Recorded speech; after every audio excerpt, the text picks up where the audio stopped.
Shalom, puji Tuhan, saudaraku yang saya kasihi.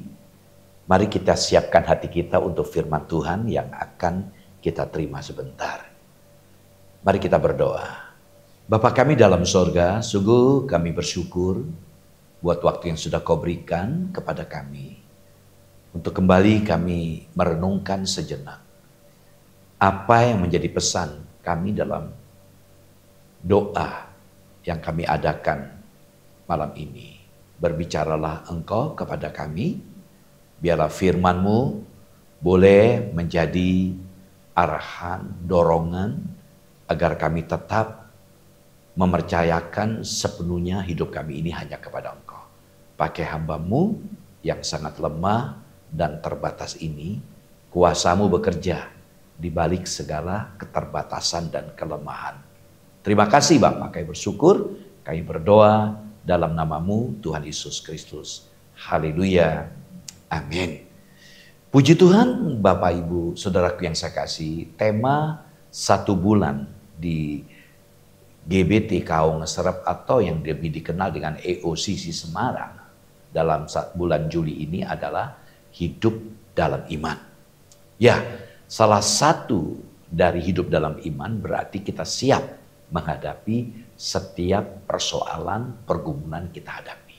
Nah, tema yang saya bagikan untuk kita renungkan sejenak adalah bebas dari pergumulan hidup. Bebas dari pergumulan hidup, kita akan belajar dari sosok pribadi yang bernama Mordekai, Esther dan bangsa Yahudi. Puji Tuhan. Nah, saudara yang sekalian, kita akan belajar bersama-sama untuk melihat. Nah, latar belakang dari apa yang saya ingin sampaikan adalah tentu kita akan belajar menyoroti bagaimana ancaman yang dihadapi oleh Mordekai termasuk bangsa Yahudi akibat sikapnya Haman. Ini menjadi pelajaran yang baik bagi kita. Dan dalam pertemuan ini juga kita akan membahas secara keseluruhan dari kitab Esther. Tentu tidak semua ayat saya akan bacakan. Nah, latar belakangnya saya mulai dari pasal 3 ayat 5 sampai 6. Mari kita baca Esther pasal 3 ayat 5 sampai 6. Demikian firman Tuhan. Ketika Haman melihat bahwa Mordekai tidak berlutut dan sujud kepadanya, maka sangat panaslah hati Haman, tetapi ia menganggap dirinya terlalu hina untuk membunuh hanya Mordekai saja, karena orang telah memberitahukan kepadanya kebangsaan Mordekai itu. Jadi Haman mencari ikhtiar memunahkan semua orang Yahudi, yakni bangsa Mordekai itu di seluruh kerajaan Ahasweros. Nah, dari ayat ini kita bisa melihat, saudaraku yang saya kasih, Haman sudah dipromosikan dan dia memiliki jabatan di bawah raja. Dan ada ketentuan undang-undang bahwa setiap masyarakat bertemu dengan Haman harus menghormati dengan berlutut dan sujud kepadanya. Nah, dalam ayat yang kita baca tadi, Haman mendapatkan informasi dari masyarakat, tentu orang-orangnya dia, bahwa Mordekai setiap Haman lewat tidak berlutut. Nah, saudaraku yang saya kasih, apa yang menjadi penyebab? Nah, kita bisa melihat di sini kenapa Mordekai tidak menghormati Haman. Dan kita lihat bagaimana akibatnya. Haman menjadi marah dan Haman menyadari bahwa untuk menghukum Mordekai satu saja enggak cukup. Karena Haman sudah mengetahui latar belakang dari Mordekai, dia adalah orang Yahudi. Artinya Mordekai dan seluruh orang Yahudi itu akan dibunuh. Nah, saudaraku, kita melihat sebuah fakta kebenaran yang menarik dari sikap hidup Mordekai. Kenapa Mordekai tidak mau berlutut dan sujud? Ini sesuatu yang menarik. Ya, kalau boleh saya garis bawahi, Mordekai sama sekali tidak menghormati Haman. Itu pemikiran Haman juga. Nah, namun ada dasar-dasar yang menjadi alasan kenapa Mordekai tidak menghormati Haman. Dalam arti berlutut dan bersujud. Tentu sikap menghormati yang wajar masih hal yang umumnya ada terhadap setiap rakyat, terhadap pemimpinnya. Tapi dalam konteks ini, Haman menyadari sikap berlutut dan sujud itu hanya diperuntukkan kepada Tuhan. Sementara Haman bukan Tuhan. Namun dari alasan lain kalau kita melihat dari ayat-ayat yang dapat kita pelajari, kita baca. Dalam ayat 1, Ester pasal 3 ayat 1, kita mendapatkan data Haman adalah keturunan Agag, Raja Amalek. Nah, bisa kita lihat juga dalam 1 Samuel 15 ayat yang ke-8. Di mana Allah perintahkan kepada Saul untuk membasmi Amalek. Dan Saul membiarkan Raja Agag hidup. Nah, saudaraku, sehingga konsekuensinya Saul diturunkan, dilengserkan dari jabatan sebagai raja di kerajaan Israel. Jadi kita melihat si Haman adalah keturunan Agag. Kemudian kita melihat dari sejarah perjalanan bangsa Israel. Amalek adalah musuh Israel dari generasi ke generasi. Dalam Keluaran 17 ayat 14 sampai 16 kita mendapatkan data bagaimana Musa dan Harun di bukit berdoa untuk kemenangan Yosua sebagai panglima menghadapi orang Amalek. Yosua menjadi panglima memimpin peperangan sementara Musa mengangkat tangan. Yosua menang. Lama-lama tangan Musa nggak kuat sehingga Harun dan Hur menopang. Yang jelas dan pasti orang Amalek ditumpaskan. Nah, saudaraku, jadi kebanggaan diri Haman pun terkoyak ketika melihat sikap Mordekai tidak menghormati. Sehingga ia memanfaatkan raja. Dia menyampaikan pada raja dengan tujuan menghabisi bangsa Yahudi. Itu diungkapkan dalam Ester pasal 6 sampai pasal 12. Nah, saudara, dan kita melihat ketika Mordekai mendengarkan kabar kalau Haman berupaya, bahkan sudah dipublish, sudah dipublikasikan bahwa sudah keluar ketentuan orang Yahudi akan dibasmi. Nah, otomatis muncullah reaksi Mordekai. Nah, dalam pasal 4 ayat 1, Ester 4 ayat 1 di situ Mordekai menunjukkan sikap duka cita. Dia mengoyak bajunya. Itulah kebiasaan Timur Tengah, bahkan menyiram tubuhnya dengan debu. Meratap, meraung. Dia meratap sekeras mungkin dengan tujuan agar raja dan Ester yang menjadi kerabat yang mendengar. Itu dalam Ester 4 ayat 2. Nah, saudaraku, dalam kondisi berkabung seperti itu sesuatu yang tidak mungkin bagi Mordekai menghadap Ester. Sehingga Ester mengupayakan ketika mendengarkan kasus itu memberikan baju supaya baju yang wajar, bukan baju yang menyiratkan duka cita. Jadi dengan menggunakan baju duka cita itu sesuatu yang tidak mungkin bagi Mordekai menghadap Ester, sehingga Ester berupaya memberikan baju. Nah, satu sisi dalam kondisi meratap itu bisa jadi dalam pemikiran Mordekai, apa saya perlu mendatangi Haman dan minta maaf, minta ampun dan bersujud. Tetapi sisi yang lain Mordekai sangat sadar, dia memahami sifat hukum yang ada di Persia yang tidak bisa diubah. Kalau kita membaca itu di Susan, itu di Puri Susan, itu adalah daerah Persia.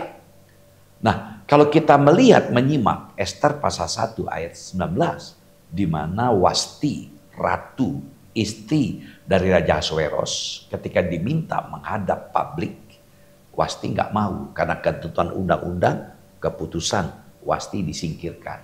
Sehingga Raja Ahasveros mencari permaisuri, yaitu Esther. Nah saudaraku, ketika melihat kondisi ini, harapan Mordekai bertemu dengan Esther, dia mendorong Esther untuk membela bangsanya di hadapan raja. Itu kita temui dalam Esther pasal 4 ayat 4 sampai 8. Nah, saudaraku, namun kita melihat ada kendala, ada hambatan yang tidak memungkinkan bagi Esther untuk membantu. Kenapa, saudara? Undang-undang istana, saudara, bahwa tidak mudah untuk menghadap raja kalau tidak diundang. Dan kalau dia datang, nyawa itu menjadi taruhannya. Sementara itu, Esther belum mendapatkan jatah untuk menghadap raja. Bahkan bukan hanya Esther, bahkan pejabat-pejabat yang lainnya pun tidak bisa berani menghadap, mati. Dapat kita mendapatkan data itu dalam Esther pasal 4 ayat 10 sampai 11. Saudaraku, Esther menyampaikan itu kepada Mordekai. Wow, Mordekai kan sangat berharap Esther bisa membantu karena dia istri raja kan. Sehingga Mordekai menjadi marah. Dia memarahi Esther karena hanya memikirkan dirinya sendiri.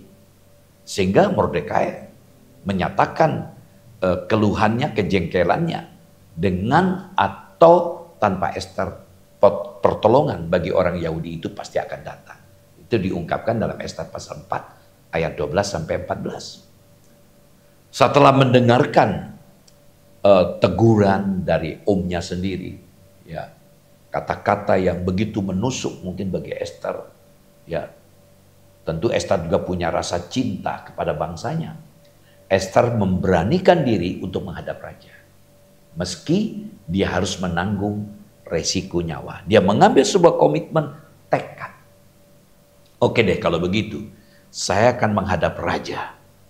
Ya, itulah pernyataan Esther kepada Mordekai dalam Esther pasal 4 ayat 15 sampai 17. Nah, saudaraku, mari kita melihat sejenak dalam Esther pasal 4 ayat 16 sampai 17. Atau sebaiknya saya bacakan Esther pasal 4 ayat 15 sampai 17. Maka Esther menyuruh menyampaikan jawab ini kepada Mordekai. Pergilah, kumpulkanlah semua orang Yahudi yang terdapat di Susan dan berpuasalah untuk aku. Janganlah makan dan janganlah minum 3 hari lamanya, baik waktu malam, baik waktu siang. Aku serta dayang-dayangku pun akan berpuasa demikian. Dan kemudian aku akan masuk menghadap raja. Sungguh pun berlawanan dengan undang-undang. Kalau terpaksa aku mati, biarlah aku mati. Maka pergilah Mordekai dan diperbuatnyalah tepat seperti yang dipesankan Esther kepadanya.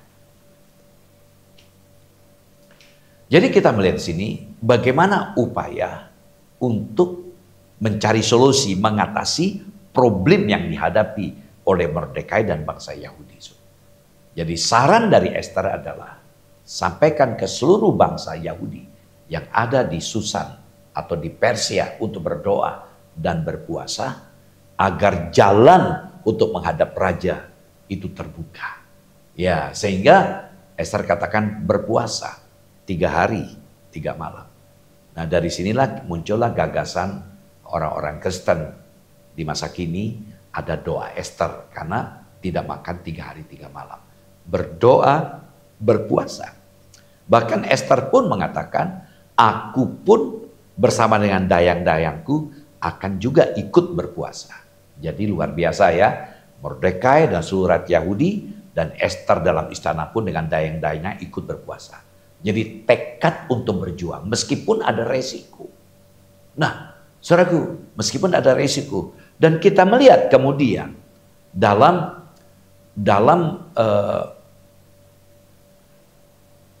situasi yang begitu menekan setelah berdoa puasa 3 hari, Apa yang terjadi? Ester bertindak dengan penuh keyakinan. Apa yang sudah dilakukan, penyerahan diri, segala masalah yang dilimpahkan kepada Allah sudah diserahkan selama 3 hari lewat puasa dan doa. Ester menghadap. Nah, mari kita baca Ester pasal 5 ayat 1 sampai 3. Ester pasal 5 ayat 1 sampai 3. Pada hari yang ketiga, Ester mengenakan pakaian ratu, lalu berdirilah ia di pelataran dalam istana raja, tepat di depan istana raja. Raja bersemayam di atas tata kerajaan di dalam istana, berhadapan dengan pintu istana itu. Ketika raja melihat Ester sang ratu berdiri di pelataran, berkenanlah raja kepadanya, sehingga raja mengulurkan tongkat emas yang di tangannya ke arah Ester, lalu mendekatlah Ester dan menyentuh ujung tongkat itu. Tanya raja kepadanya, apa maksudmu, hai Ratu Ester? Dan apa yang keinginanmu? Sampai setengah kerajaan sekalipun akan diberikan kepadamu. Saya lanjut baca ayat yang keempat. Jawab Ester, jikalau baik pada pemandangan raja, datanglah kiranya raja dengan Haman pada hari ini ke perjamuan yang diadakan oleh hamba bagi raja. Maka titah raja, suruhlah Haman datang dengan segera supaya kami memenuhi permintaan Ester. Lalu raja datang dengan Haman ke perjamuan yang diadakan oleh Ester. Saudaraku, jadi kita melihat bagaimana tekad untuk berjuang untuk menghadap raja itu diwujudkan. Hari ketiga, ya Ester menghadap raja. Luar biasa, raja mengulurkan tongkat, Ester memegang. Itulah anugerah Tuhan. Sehingga kesempatan Ester untuk menyampaikan strateginya. Dan raja berkata, setengah kerajaan pun akan kuberikan kepadamu. Apa yang kau inginkan, Ester? Luar biasa kan? Keajaiban di balik ketegangan itu kita melihat bagaimana pemeliharaan Tuhan yang luar biasa. Yang sesuatu yang nggak mungkin. Ya karena untuk jam bertemu dengan raja, belum waktunya. Bukan jam lagi, harinya. Ya karena ketentuan, melanggar dibunuh. Dan boleh katakan Ester kalau mengikuti aturannya dia menghadap raja, dia layak dibunuh, tapi tidak. Raja melulurkan tongkat, Ester memegang, itulah anugerah. Raja berkata, apa yang kau inginkan Ester? Setengah kerajaan pun akan kuberikan pada engkau. Ester menyampaikan strategi. Ya izinkan agar baginda raja dan Haman datang ke perjamuan yang akan aku adakan. Jadi Ester mengundang raja secara khusus. Dan terhadap Haman, bisa jadi Haman ini Perdana Menteri, orang kedua diundang pesta. Dan kita melihat kan Tuhan bekerja secara luar biasa. Jadi keajaiban yang pertama, ya di balik doa yang dipanjatkan adalah raja menerima Ester. Nah, keajaiban yang kedua apa yang kita lihat? Mari kita amati pasal 6. Ester pasal 6 ayat 1 sampai 3. Ini yang terakhir ya. Ester pasal 6 ayat 1 sampai 3. Pada malam itu raja-raja tidak dapat tidur, maka bertitalah baginda membawa kitab pencatatan sejarah, lalu dibacakan di hadapan raja, dan di situ didapati suatu catatan tentang Mordekai yang pernah memberitahukan bahwa Bigtan dan Teres, dua orang sida-sida raja yang termasuk golongan penjaga pintu, telah berikhtiar membunuh Raja Ahasveros. Maka bertanyalah raja, kehormatan dan kebesaran apakah yang dianugerahkan kepada Mordekai oleh sebab perkara itu? Jawab para biduan dan raja yang bertugas pada baginda, kepadanya tidak dianugerahkan suatu apapun. Keajaiban yang kedua, saudaraku, adalah raja tidak bisa tidur. Ya, lalu raja jalan-jalan di perpustakaan kerajaan. Dia mendapatkan catatan sejarah, melihat bagaimana jasa Mordekai dari buku pencatatan sejarah. Raja melihat sebuah fakta, Mordekai menjadi pahlawan. Mordekai menyelamatkan ya dari upaya dua orang yang bersekongkol ingin membunuh raja. Lalu raja bertanya, apa yang sudah kita berikan pada Mordekai? Apa jasa, kehormatan yang kita berikan? Oh, tidak ada. Dalam situasi seperti itu, kita melihat Ahasveros kemudian setelah bertanya kepada biduanda yang ada dalam istana di bagian perpustakaan, muncullah Haman.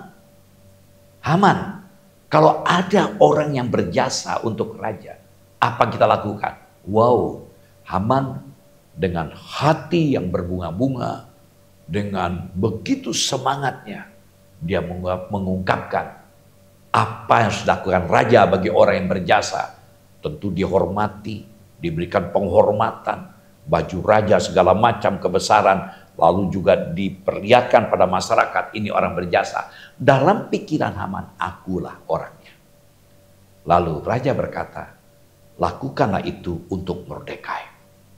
Nah, saudaraku yang saya kasih, Haman tidak pernah menyangka dia sudah berupaya untuk menyiapkan ya kayu untuk membunuh, untuk menyalibkan tradisi Persia, untuk menyalibkan, membunuh, menghukum gantung si Mordekai dan orang-orang Yahudi.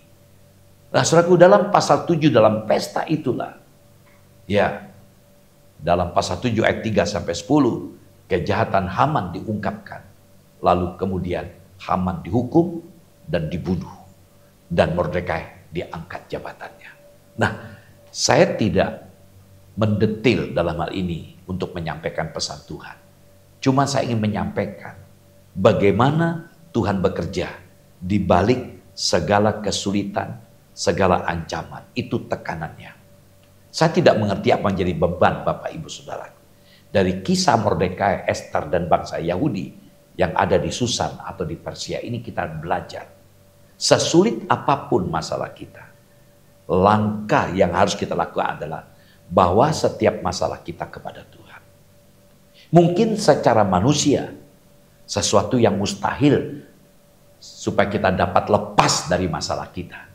Tapi sebuah langkah, sikap yang harus kita lakukan adalah apapun keberatan, apapun hambatannya, bawa setiap masalah kita kepada Tuhan.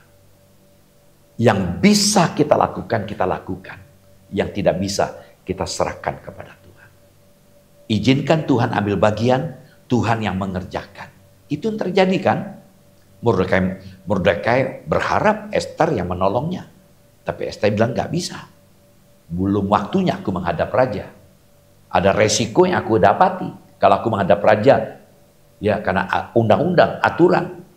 Kalau tidak dipanggil, belum waktu yang dipanggil, aku dibunuh. Tapi kejadian yang ajaib terjadi. Setelah berdoa, puasa 3 hari, Ester menghadap.